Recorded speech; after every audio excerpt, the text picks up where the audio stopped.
This was also a lesson in filmmaking for me, because as a singer, you're used to, you get on stage and you perform and everybody's like, yeah, and you're like, good, blah, blah. And it's like, now let's do it again. I'm like, huh?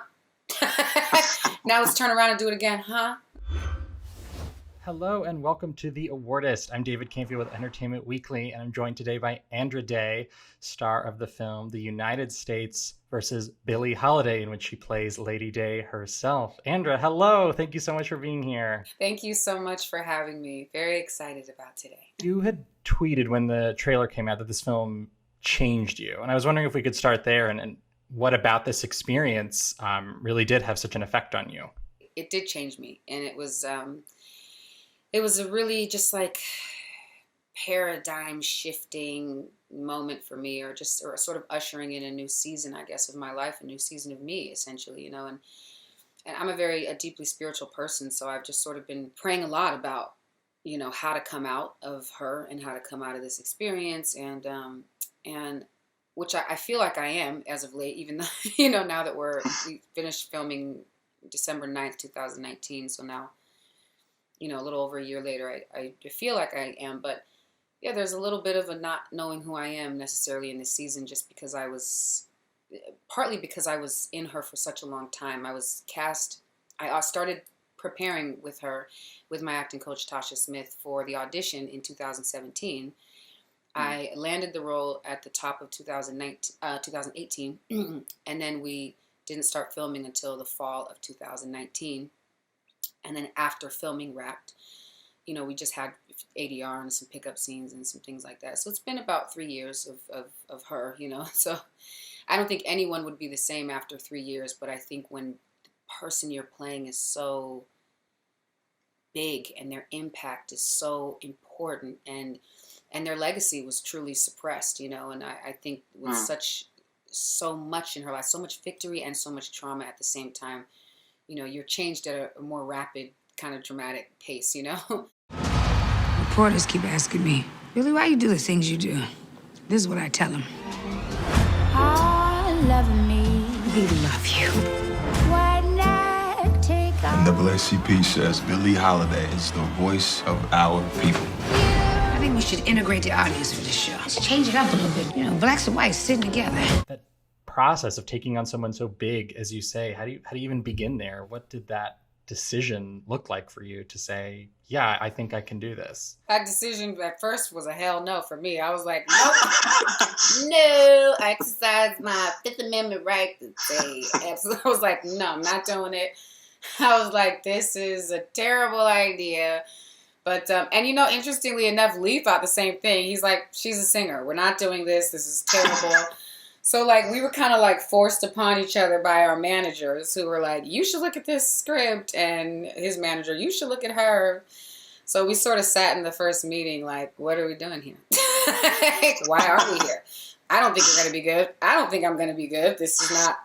So, but we just connected. We connected over her. We connected over even our own insecurities. We just connected on life. And I enjoyed him, and I enjoyed his need to tell the truth, because that was a huge thing for me, was that, Diana Ross was phenomenal in Lady Sings the Blues. I don't have a desire to redo Lady Sings the Blues. I don't. And as a fan of Billie Holiday's, I understood that movie we needed so badly as a people, though it wasn't the full accurate picture of Billie Holiday's life or the government, because the fact that they even told the story back then was amazing, because everyone who went after her and ultimately were responsible for her death, regardless of the drug abuse, they were still alive and they were still in power. And we forget about that part, you know what I mean? And even her ex-husband, Louis McKay, who was a technical director on the film, was alive. And, so that was, it wasn't only so much we could do. So I didn't want to remake that, because I thought that was just a work of art.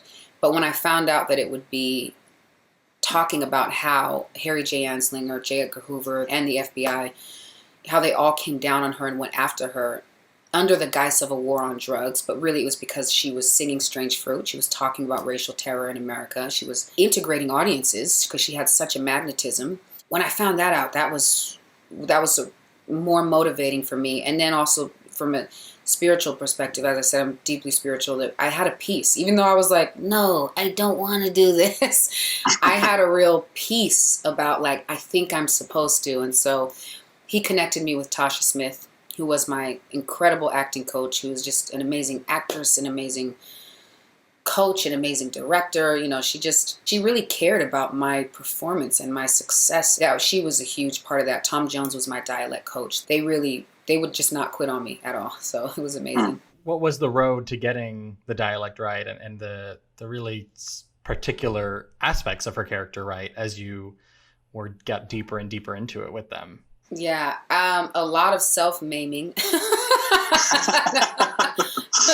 as it goes. Yeah, honey.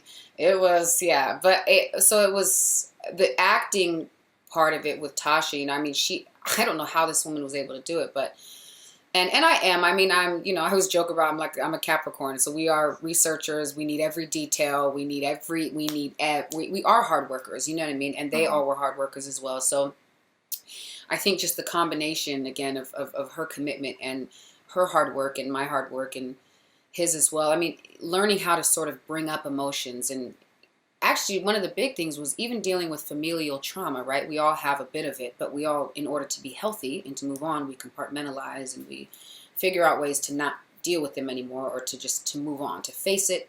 For me, face it, and I pray about it and I move on from it. So with this, it was sort of like, oh, no, hold on to it and live in it for months at a time. You know what I mean? Or for, 3 years at a time. So, and how to even use my fear and my hesitation. It was beyond hesitation. I didn't want to do it. To use my fear about this role to inform the character. Because, one of the things she would tell me, she's like, what do you think Billie feels every time she gets on that stage? Every time she, and so she needed people to love her. It was like, to know that I'm worthy, and I totally understand that feeling. And so we used a lot of that with the voice. It was listening, researching every book, every interview, every song. I knew a lot of her music anyway because I was such a huge fan, but every interview we could get our hands on, anytime she was making a side or a song and she would break off and say she messed up and I got that one, I'll pay for that one. Everything. We exhausted the internet and books and about her, and with the voice, the way I was really able to enter through her was obviously the singing voice as well too, but also her laugh. She had such a identifiable laugh. It was like a pinging, sort of come back and hit against something, and so we used that and her breath, and physically I was rough on my voice. I'm not a cigarette smoker, but I started smoking cigarettes for the last, I guess, year or two. Smoking cigarettes, I don't drink alcohol, but I drink alcohol, not doing warm things for my voice, no tea, just cold water, gin. I don't drink either, so being loud all the time. Anything I would do to take care of my voice as a singer, I did the opposite, because I think the gravel and the grit in her voice is so much a part of her person and her character. So I think we would be remiss not to go after that, and we did, and I'm really happy with how it came out. The movie is so much about really the power of her songs in terms of what they say, but also what they say about her, particularly her character and her strength. I'm not sure what you perform first or film first, but I'm wondering after years of this prep, what it was like for you to be in her costume and performing her, finally reaching that moment. Can you maybe walk me through that first time?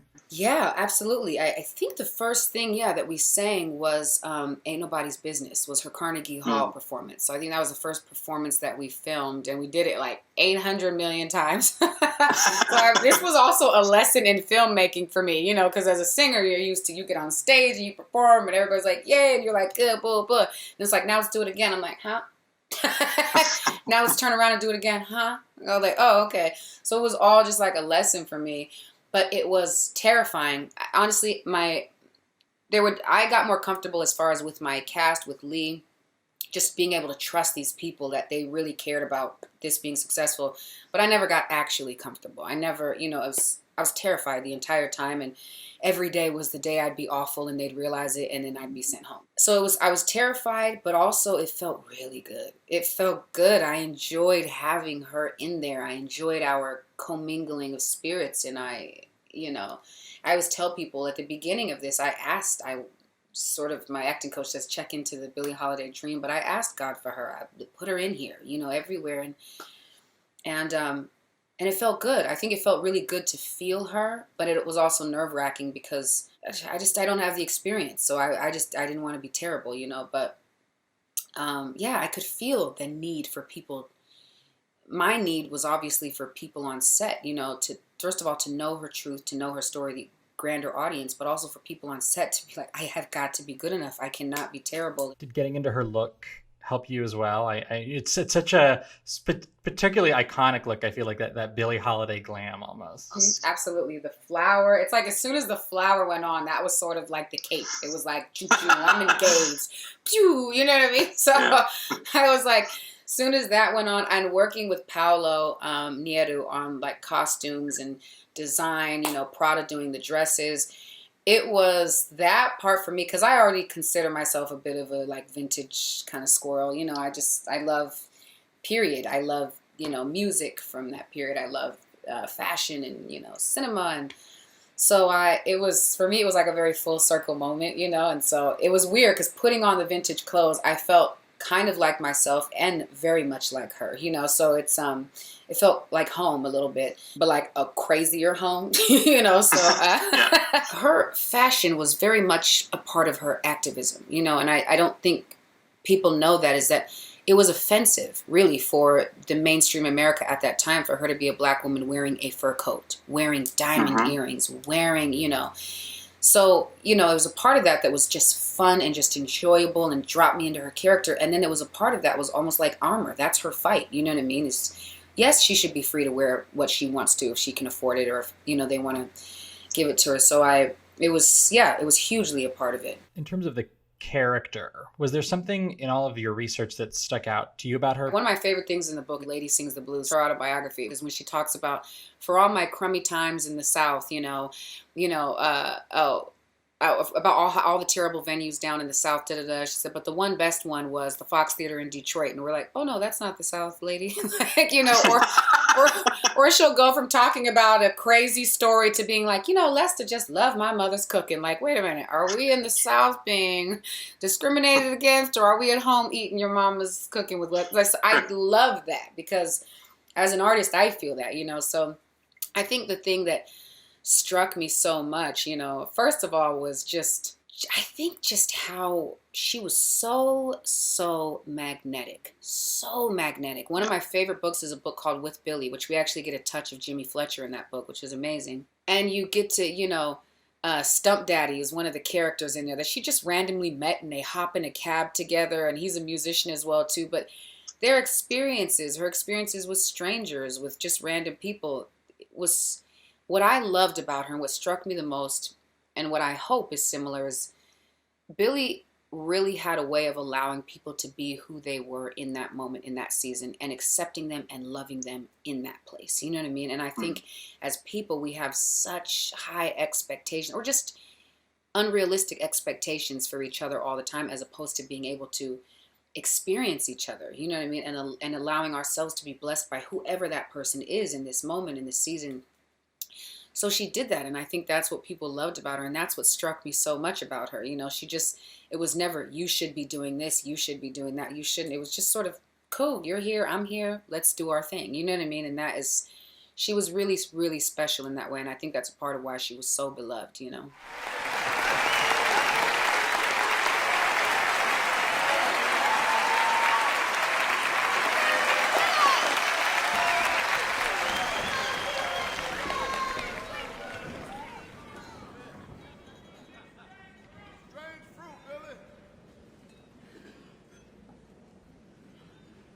Southern trees. Get her off that stage.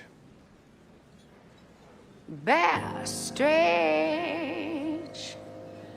fruit. What was it like for you to perform Strange Fruit? Because it's so central to the movie, and to be honest, I can't remember the last time I've seen a movie where the song was so important to so many aspects of it, you know, to your character, to the message of the film, to the conflict of the film. I mean, it's such a powerful statement every time you get on that stage and perform it.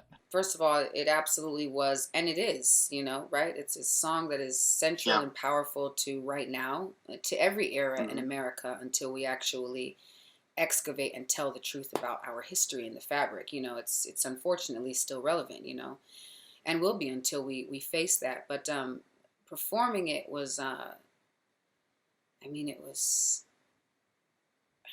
it's traumatic and healing at the same time. It was, I was joking. I was just in a conversation with Lee and SOP. I was saying it might have been the moment I decided to retire from acting after my first role. It's like Strange Fruit retired me.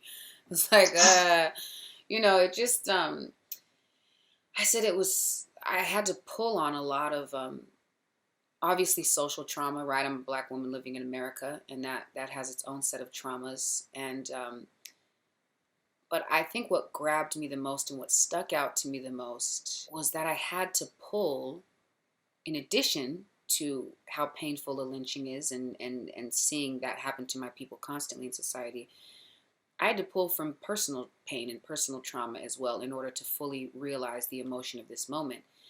And that, in a way, bothered me. It didn't in the sense that you have to do what you have to do to get the performance, but it bothered me that wasn't enough. A lynching is a horrific sight. It's a horrific idea, and it is very much at the fabric of American culture. There is an dark underbelly of racial terror, and that should have been enough. The fact that I had to pull on familial trauma made me go, yeah, this is too normal for us. It bothered me how desensitized and how normalized it has been for my community to experience tragedy and loss. You know what I mean?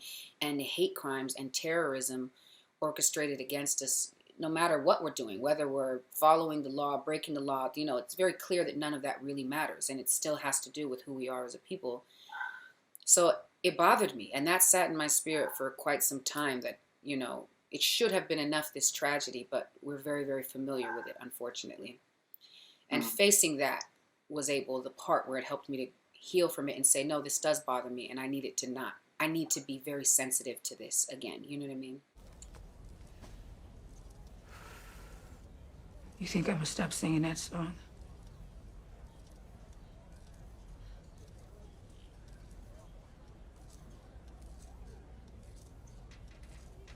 Your grandkids will be singing Strange Fruit. You mentioned struggling really to let Billie go, but before we end this, I did want to see for you what it was like to leave the character behind at first, those last days of filming and what that was like. Well, honestly, for starters, she's not fully gone. I don't think, and maybe there's parts of her that will always be with me. I don't know. Maybe she helps to color and inform who I believe God wants me to be in this season. Coming off of set was, it felt impossible, to be honest with you. It felt impossible because people would say, well, now you can get back to being you, and I hated thinking about it because I didn't know who I had. Upon thinking about it, I realized I didn't know who I was. And the other part was, even with my castmates, they were so sweet, and they were like, well, you're so great, you're so cool, you know what I mean? We'll definitely stay in touch. But I'm like, but I feel weird being like, but this is not me. You know what I mean? So I'm like, I don't think that that's the person who's gonna be there or is gonna show up. I don't know. I loved her. I love her. I loved having her in me. I loved being in her. I loved what God did through this film, I believe. And when it's funny, when I came back, everything just felt very, very normal. Does that make sense? You know what I mean?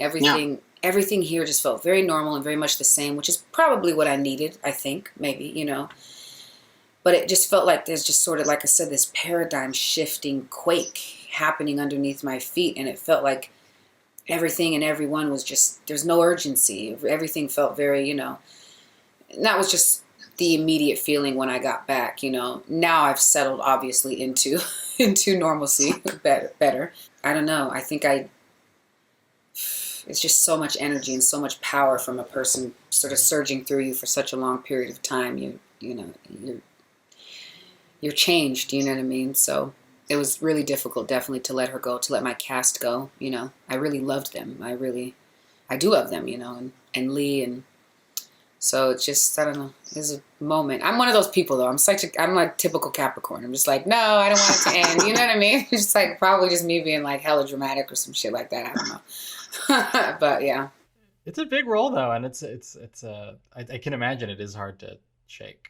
Yeah, it definitely has been. The cigarettes had to go though, for sure. Probably for the best.